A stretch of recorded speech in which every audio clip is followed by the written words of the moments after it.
जितेन्द्रियं बुद्धिमतां वरिष्ठं वातात्मजं वानरयूथमुख्यं श्रीरामदूतं शरणं प्रपद्ये। बोलो कष्टभंजन देव के।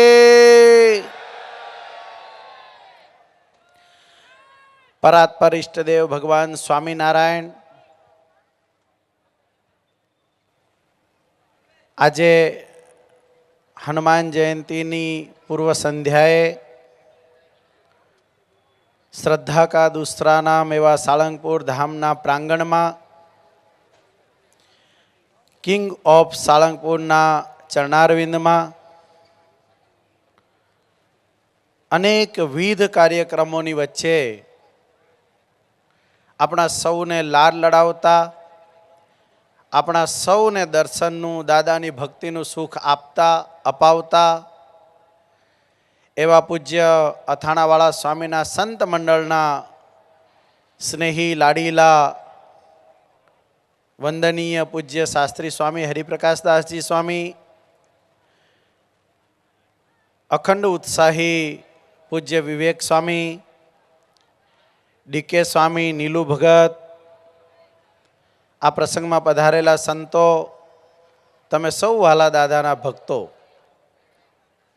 આપણે જાણીએ છીએ માનવ જીવનમાં અને ખાસ કરીને જ્યારે આજે સારી એ દુનિયા અત્યંત વ્યસ્તતા વચ્ચે અનેક પ્રશ્નોની વચ્ચે સ્ટ્રેસ અનુભવી રહી છે, ત્યારે આ એવું એક સ્થાન છે, આ એવી એક જગ્યા છે કે અહીંયાથી હજારો કિલોમીટર દૂર આપણે બેઠા હોઈએ અને હનુમાનજી મહારાજને આપણી ભક્તિરૂપી પુષ્પ અર્પણ કરીએ અથવા વંદના કરીએ તો ગમે એટલા દૂર હોઈએ તો પણ સાળંગપુરમાં બિરાજમાન કષ્ટભંજન દેવ દાદા આપણા બધાના સંકલ્પ પૂરા કરે છે.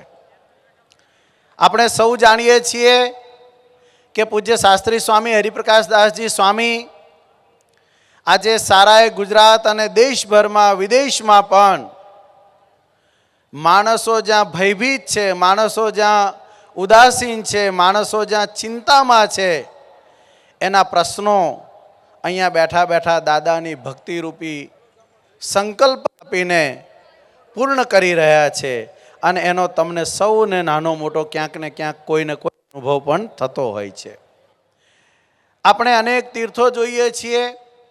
આજે ભારત સરકાર, ગુજરાત સરકાર તીર્થોને ઉજાગર કરવા માટે, સુંદર બનાવવા માટે બહુવિધ પ્રકારના પ્રયત્નો કરી રહી છે, ખૂબ ખર્ચ પણ કરી રહી છે. ત્યારે આપણું દાદાનું સાળંગપુર ધામ આજે યાત્રિકોને દરેક પ્રકારની સગવડતાઓ પૂરી પાડવા માટે સક્ષમ અને પ્રેરણારૂપ તીર્થસ્થાન બન્યું છે.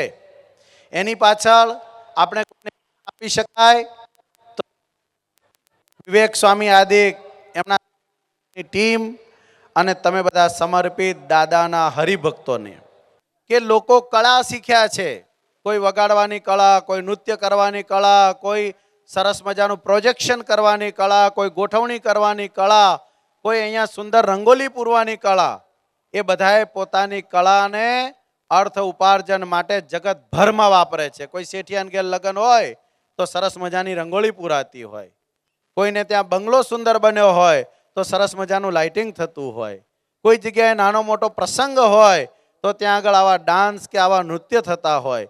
પણ જે લોકોએ પોતાની કળાને દાદાના ચરણારવિંદમાં અર્પણ કરી છે એ બધાનું જીવન ધન્ય ધન્ય ધન્ય થઈ ગયું છે. તમને બધાને પણ એક નવીન ભલામણ કરું છું, તમારી પાસે જે શક્તિ, સામર્થ્ય ને કળા છે એને કષ્ટભંજન દેવ દાદા માટે વાપરજો. તમારી કળા સુવર્ણની છે, એની અંદર સુગંધ ભળી જવાની છે. અને એવા અનેકવિધ અનુભવો આ પહેલી હરોળમાં બેસેલા યજમાનો અને દાતાઓને છે કે એમને એમની કળા દાદાને આપી, દાદાને જે કંઈ અર્પણ કર્યું એ અનંત ગણું થઈને પ્રાપ્ત થયું છે. વિશેષ સમય ન લેતા આ મંડળ દ્વારા આ દાદાના પરિસરને પૂર્ણ પરિસર બનાવવાનું મહાન કાર્ય થયું છે. એના આપણે સૌ દાદાના ભક્તો કાયમ માટે ઋણી રહીશું. ભગવાન સર્વનું મંગળ વિસ્તારે એટલું કહીને વિરમું છું.